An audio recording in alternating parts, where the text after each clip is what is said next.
ഈ പ്രസാദം വാങ്ങും, മകൾക്ക് കൊടുക്കണം. ഇത് അവൾക്ക് അവകാശപ്പെട്ടതാണ്.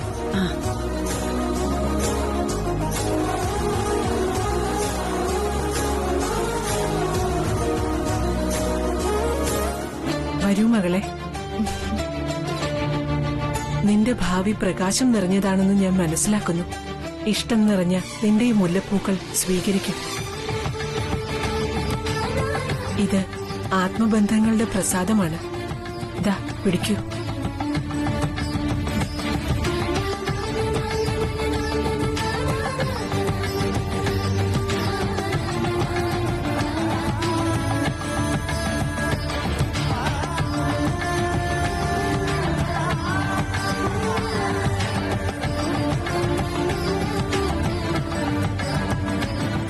എല്ലാം നന്നായി വരും. ആദ്യം ദേവീ ദർശനം നടത്തണം. നിറഞ്ഞ മനസ്സോടെ പ്രാർത്ഥിക്കണം. അമ്മയുടെ അനുഗ്രഹം എപ്പോഴും കൂടെയുണ്ടാവും. അമ്മേ നാരായണ, ദേവി നാരായണ, ലക്ഷ്മി നാരായണ.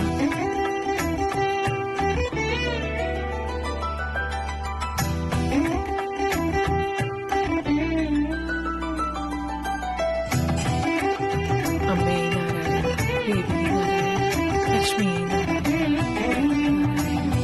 അമ്മേ നാരായണ, ദേവി നാരായണ, ലക്ഷ്മി നാരായണ, ഭദ്രേ നാരായണ. അമ്മേ നാരായണ, ദേവി നാരായണ, ലക്ഷ്മി നാരായണ, ഭദ്രേ നാരായണ.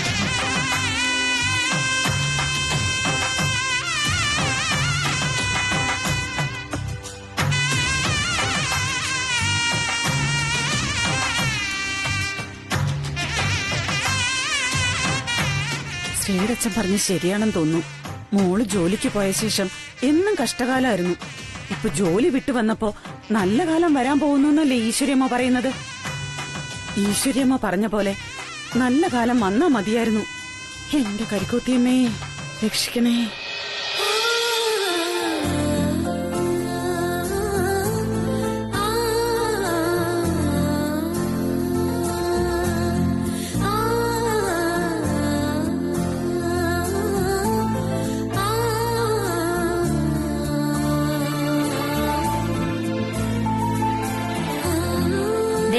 ഇതില് മൊട്ട് വന്ന് അത് പൂവായി തീരുന്ന ആ ദിവസം വരെ ഞാൻ കാത്തിരിക്കും സർ. പക്ഷേ അതുവരെ ഈ ചെടി സംരക്ഷിക്കേണ്ടത് സാറിന്റെ ഉത്തരവാദിത്തം. ഓക്കെ?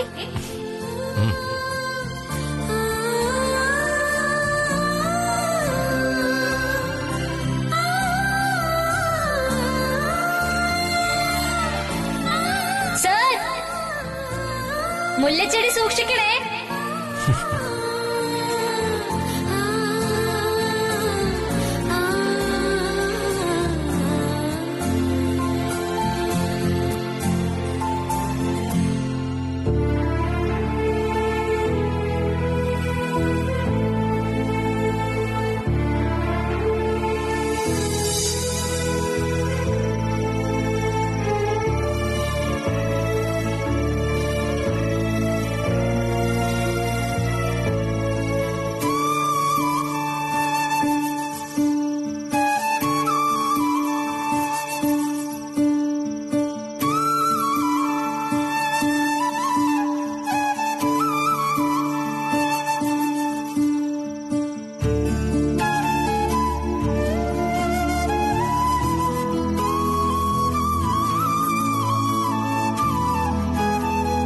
എന്റെ മനസ്സിലുള്ള ആഗ്രഹങ്ങൾ പറയാനാ ഞാൻ നിന്റെ അടുത്തേക്ക് വന്നത്. പക്ഷെ നീ നിന്റെ മനസ്സിലുള്ള ആഗ്രഹങ്ങൾ ഒളിപ്പിച്ചു വെച്ചിട്ട് എന്നോട് കള്ളം പറയുകയായിരുന്നു. എന്നെ സംസാരിക്കാൻ സമ്മതിക്കാതെ നീ പറഞ്ഞു തീർത്ത ഓരോ വാക്കുകളും കള്ളമായിരുന്നു എന്ന് എനിക്കറിയാം. ഇനി എനിക്ക് തെറ്റി നിന്റെ വാക്കുകൾ സത്യമാണെങ്കിൽ വിധി നമ്മളെ ഒരിക്കലും ഒന്നായി ചേർക്കില്ല. പക്ഷെ നീ പറഞ്ഞത് കള്ളമാണെങ്കിൽ വിധി തീർച്ചയായിട്ടും നമ്മളെ ഒന്നിപ്പിച്ചിരിക്കും. ഇനി ഞാനെല്ലാം കാലത്തിന് വിട്ടുകൊടുക്കുക. കാലം തന്നെ എല്ലാത്തിനും തീരുമാനമെടുക്കട്ടെ. കാലം തെളിയിക്കട്ടെ നമ്മുടെ പ്രണയം സത്യമാണോ അല്ലയെന്ന്.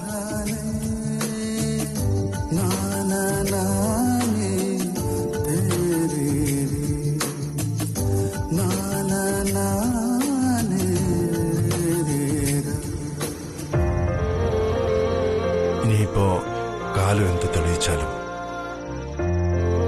ഒരു കാര്യം സത്യമാണ് Sreelakshmi. I love you. I love you lot. ഞാൻ നിന്നെ ഒരുപാട് ഇഷ്ടപ്പെടുന്നു. ഒരുപാട് ഇഷ്ടം. എന്റെ ഈ പ്രണയം കള്ളമാണെങ്കിൽ നിന്നെ ഒരിക്കലും എനിക്ക് സ്വന്തമാക്കാനാകില്ല. പക്ഷേ എന്റെ പ്രണയം സത്യമാണെങ്കിൽ നിന്നെ എനിക്ക് സ്വന്തമായി കിട്ടിയിരിക്കും. അന്ന് സമ്മതിച്ചു തരേണ്ടി വരും നിനക്ക്. എന്റെ ഈ പ്രണയത്തിന്റെ സത്യസന്ധതയെ സമ്മതിച്ചു തന്നേ മതിയാവും. തീർച്ച.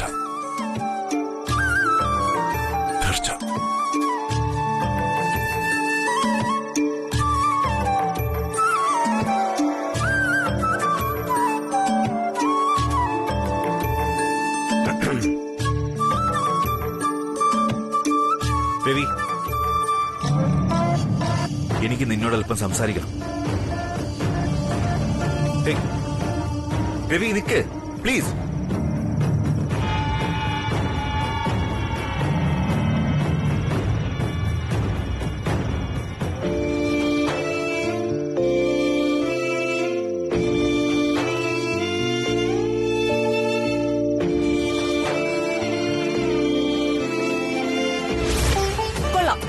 Fantastic performance. അച്ഛന്റെ വാക്കിനെ ധിക്കരിക്കില്ല എന്ന ന്യായവും പറഞ്ഞ് രവിവർമ്മൻ സാറിനെ ഒതുക്കി നീ നടത്തിയ പ്രകടനമില്ലേ, നീ പറഞ്ഞത് കേട്ടത് വെച്ചാണെങ്കിൽ എനിക്കതങ്ങ് ഇഷ്ടപ്പെട്ടു. കൺഗ്രാറ്റുലേഷൻസ്. നീ പരിഹസിക്കണ്ട.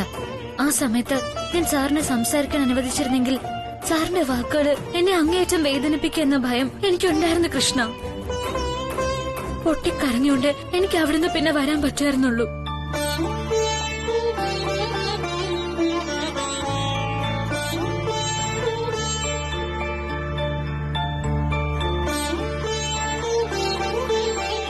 അത് നിന്റെ തോന്നൽ. സാറിന് സംസാരിക്കാനുള്ള അവസരം പോലും കൊടുക്കാതെ സാർ പറയാൻ വന്നത് എന്താന്ന് നിനക്കെങ്ങനെ മനസ്സിലായി? നിന്റെ എന്താ മനസ്സ് വായിക്കുന്ന യന്ത്രമുണ്ടോ പറയാതെ ഒരാളുടെ ഉള്ളിലിരിപ്പ് മനസ്സിലാക്കാൻ? സാറിന്റെ മനസ്സിലുള്ളത് അവൾ ഊഹിച്ചെടുത്തു. ഊഹിച്ച നിന്റെ എനിക്ക് എങ്ങനെ ദേഷ്യം വരുന്നുണ്ടെന്ന് അറിയാമോ? കേട്ടപ്പോ നിന്റെ കഴുത്ത് പിടിച്ച് നിക്കി കൊല്ലാനാ തോന്നിയത്. എങ്കിൽ പിന്നെ കൊല്ലിപ്പ് തന്നെ. സങ്കടപ്പെട്ട് മടുത്ത എനിക്ക്. ശ്രീ, നീ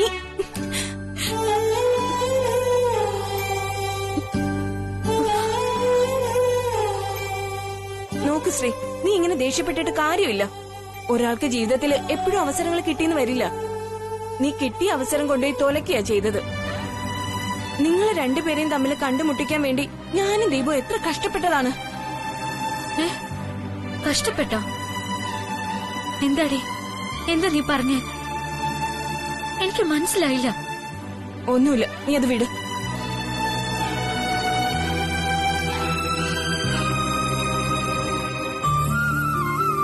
സോറി, അത് വിടാൻ പറ്റില്ല. പറയേ കൃഷ്ണ, നീ എന്താ എന്നിൽ നിന്ന് ഒളിക്കുന്നേ? ഞങ്ങളെ തമ്മിൽ ഒന്നിച്ച് കണ്ടുമുട്ടിക്കാൻ നിങ്ങൾ എന്താ ചെയ്തത്? പറയടി, പറയാൻ. അത് പിന്നെ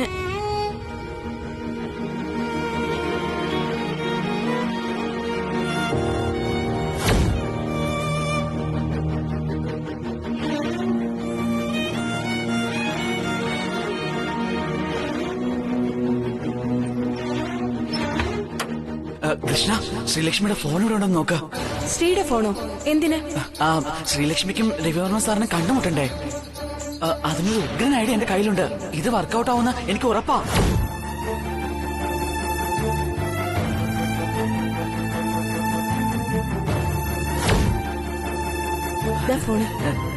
ശരി, ഇനി ഇതിലൊരു മെസ്സേജ് രവിവർമ്മ സാറിന് അയക്ക. സാറിനെ ഉടൻ മീറ്റ് ചെയ്യണം. സമയം സ്ഥലം ഇപ്പൊ തന്നെ അയച്ചു തരാം.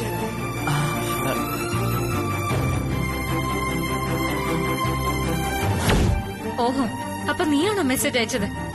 അല്ലാതെ രവി സാറിനെ നേരിട്ട് വിളിച്ചതല്ല. കൊള്ളാം, അത് അതിനേക്കാൾ ഉഗ്രനായിപ്പോയി.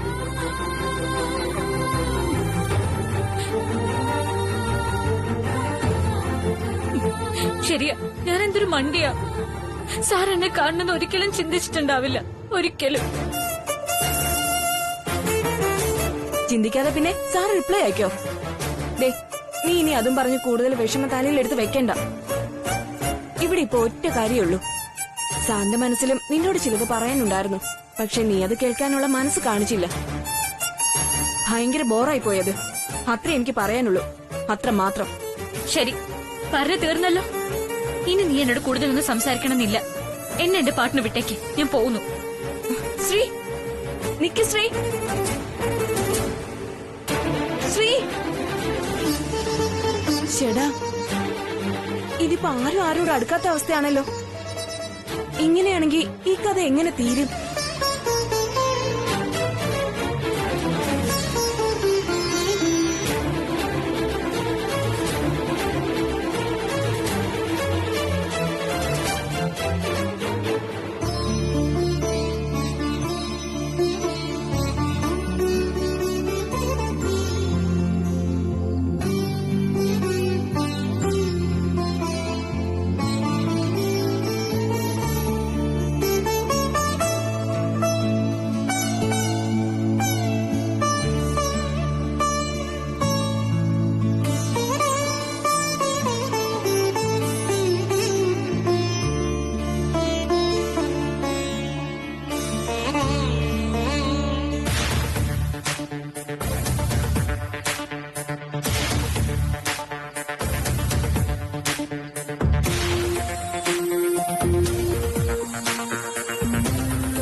നിനക്കെന്താ മലയാളം പറഞ്ഞാൽ മനസ്സിലാവില്ലേ? എനിക്ക് നിന്നോട് സംസാരിക്കണമെന്ന്. എനിക്ക് നിന്നോട് സംസാരിക്കണമെന്നില്ല. സന്തോഷം. നീ എന്നോട് സംസാരിക്കണ്ട. ഞാൻ പറയുന്നതേ അങ്ങോട്ട് കേട്ടാ മതി.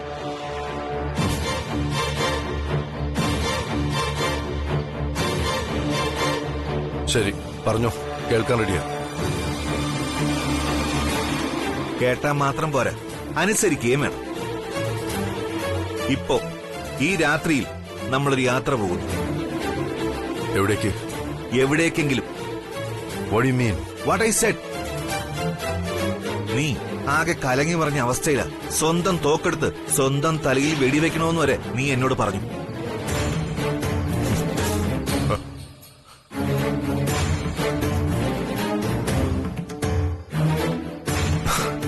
That was a joke. നീ അത് മനസ്സിൽ വെക്കണമെന്നില്ല. സോറി. ആത്മഹത്യ ചെയ്യുന്നതിനെ കുറിച്ച് ആരും ജോക്ക് പറയാറില്ല. എന്നാ ഞാൻ പറയും. മൊത്തം കലങ്ങിക്കിടക്കണമെന്നല്ലേ നീ ഇപ്പൊ പറഞ്ഞത്? That is true. പക്ഷേ എന്റെ മനസ്സിനെ തെളിയിച്ചെടുക്കാൻ നിന്റെ ഈ യാത്ര പോക്കൊണ്ടൊന്നും പറ്റില്ല. It is deep rooted and strictly personal.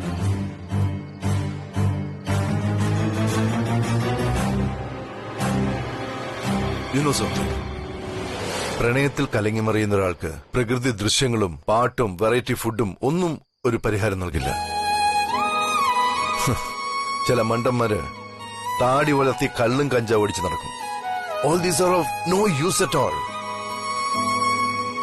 പ്രണയത്തിന്റെ ഉള്ളം കലങ്ങലിന് പ്രണയം മാത്രമേ തെളിനീർ നൽകുകയുള്ളൂ. And that's out of your control. So, you just mind your business, man, and leave me alone.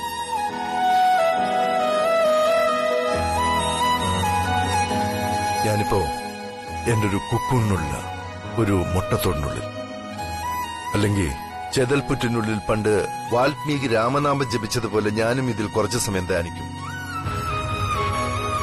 അത് കഴിഞ്ഞ് ബോധം വന്ന് ചിലപ്പോൾ ബുദ്ധനെ പോലെ പുറത്തു വരുമായിരിക്കും.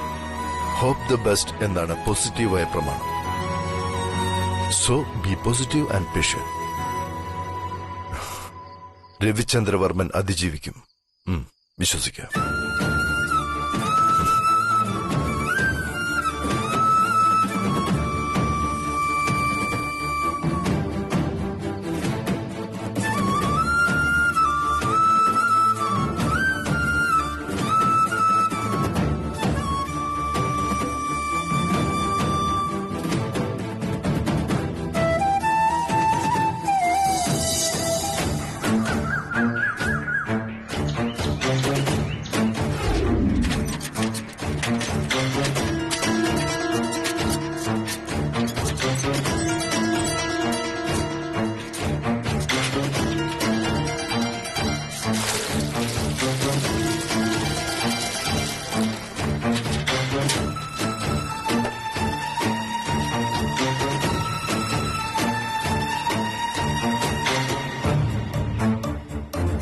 ആന്റി, ആ? ശ്രീയേച്ചി ഉണ്ടോ വീട്ടില്? അത് ഓഫീസിൽ പോയോ? അവളുണ്ടല്ലോ മോളെ. ഓഫീസിലെ എന്തോ അവധിയാന്ന് തോന്നുന്നു. എന്തു പറ്റി? അല്ല, ഇഗ്നോവിന്റെ ഒരു പുതിയ കോഴ്സ് വന്നിട്ടുണ്ട്. ഓൺലൈനിലും അപ്ലൈ ചെയ്യേണ്ടത്. ചേച്ചിക്ക് അത് പറഞ്ഞു തരാൻ അറിയാമോന്ന് ചോദിക്കാനാ. പിന്നെന്ത്, എന്റെ മോക്ക് അറിയാത്ത വിഷയം ഒന്നുമില്ല. നീ വാ, അവൾ അകത്തുണ്ട്. വാ.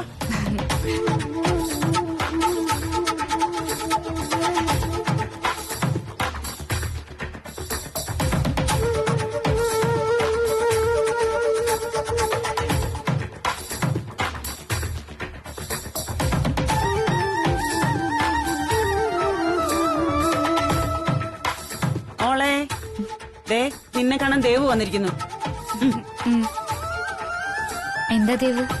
ചേച്ചി, ഒരു സംശയം.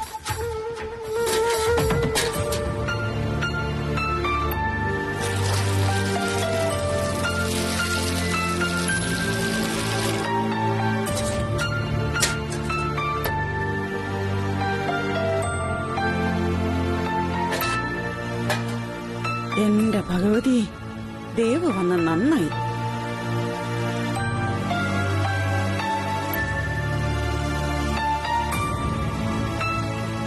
രാവിലെ മുതൽ കൊരങ്ങൻ ചത്ത കുറവനെ പോലെ ചത്തുകുത്തി ഒരേ ഇരിപ്പായിരുന്നു.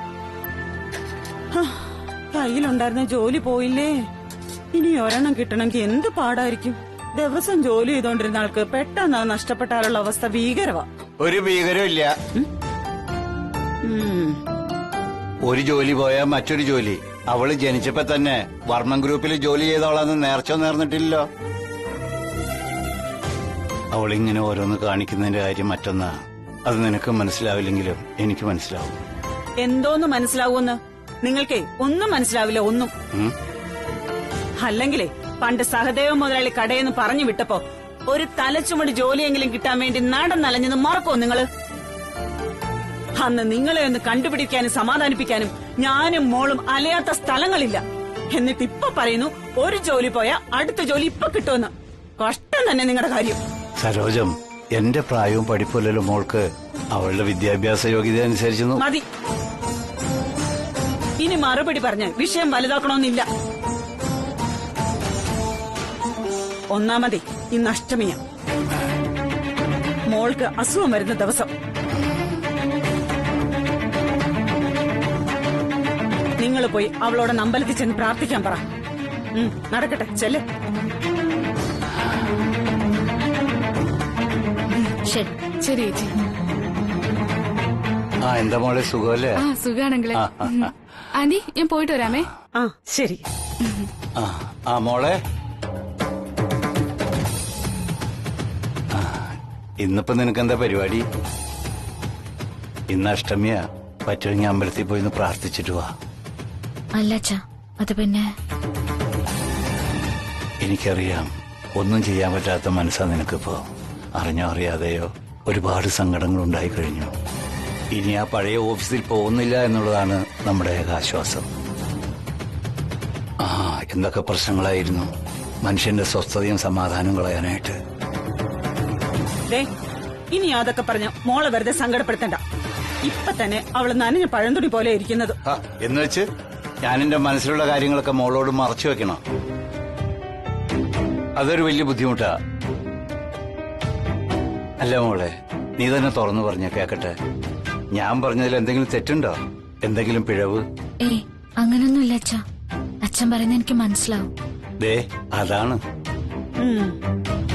നോക്ക്, നിനക്ക് ജോലി കിട്ടിയപ്പോ നമുക്ക് എല്ലാവർക്കും സന്തോഷമായിരുന്നു.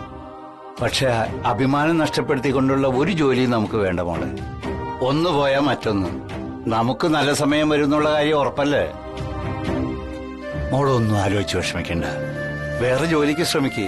കിട്ടിയാ നല്ലത്, കിട്ടിയില്ലെങ്കിലും കുഴപ്പമില്ല. സന്തോഷത്തോടെ വീട്ടിലിരുന്നാ മതി. അച്ഛൻ നോക്കിക്കോളാം കാര്യങ്ങള്. സത്യമാ സരോജ ഞാനീ പറയണത്. മോള് ജോലിക്ക് പോയില്ലെങ്കിലും ഒരു കുഴപ്പമില്ല നമുക്ക്. മോൾക്ക് നല്ലൊരു പയ്യനെ കണ്ടെത്തി കല്യാണം നടത്തി കൊടുക്കുന്നതാണ് ഇപ്പൊ നമ്മുടെ ഏറ്റവും വലിയ സന്തോഷം. നീ എന്ത് പറയുന്നു? പറയാനൊന്നുമില്ല, അതൊക്കെ നമുക്ക് ആലോചിച്ച് തീരുമാനിക്കാം. മോൾ ഇന്ന് എന്തായാലും അമ്പലത്തിൽ പോയേ പറ്റൂ. കരിക്കൊത്തിയമ്മ ഒരാപത്തിലും നമ്മളെ കൈവിടില്ല, എനിക്ക് ഉറപ്പാ. അതെ അതെ മോളെ, എനിക്ക് കടയിൽ പോകാൻ സമയമായി. നീ എന്റെ കൂടെ വന്നാ മതി, ഞാൻ ബസ് കയറ്റി വിടാം നിന്നെ. ആ അത് ശരിയാ. മോള് ചെല്, ഇപ്പൊ തന്നെ റെഡിയായി അച്ഛന്റെ കൂടെ പോവാ.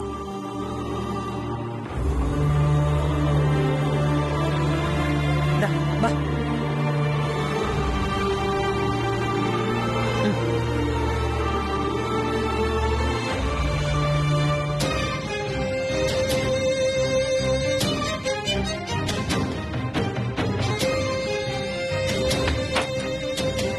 എന്റെ കരിക്കൂത്തിയമ്മേ, പ്രാർത്ഥിക്കുമ്പോഴെങ്കിലും എന്റെ മോളുടെ മനസ്സിന് ആശ്വാസം കൊടുക്കണേ. അവളുടെ എല്ലാ ആഗ്രഹങ്ങളും സാധിച്ചു കൊടുക്കണേ. ഈ കുടുംബം മൊത്തം നിന്നെയാ വിശ്വസിക്കുന്നത്. ദേവി മഹാമായേ.